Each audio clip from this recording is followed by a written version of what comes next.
Biscuit, এদিকে রয়েছে সিঙ্গারা, এদিকে রয়েছে আলুর চপ, আর রয়েছে চা। চলো চাটা আমি একটু ঢেলে নিই, ঢেলে একটু খেয়ে নিই। একদম গরম গরম চা, বেশি নেব না চাটা, একটু চপে চুমুক দিই। ভাবছো কি চপ ডুবিয়ে চা দিয়ে খাবো? না, একদমই না, এমনি চপটা খাও। বেশ ভালো আলুর চপ, কিন্তু সন্ধ্যাবেলা খেতে বেশ ভালোই লাগে। মুড়ি হলে আর একটু ভালো হতো। এটা আমাদের পাড়ারই কাকুর দোকানের আলুর চপ, আর রয়েছে সিঙ্গারা, মাত্র 5 টাকা করে কিন্তু সব কটা। এটাও 5 টাকা, আলুর চপও 5 টাকা।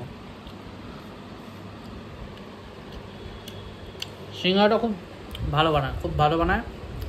কারণ কি, এটা ওই ডালটা দিয়ে ফ্রাই করে না, ডালটা দিয়ে ফ্রাই করলে একদম ঝুরঝুরে হয়ে যায়, একদম ওইটা খেতে একদম বাজে লাগে।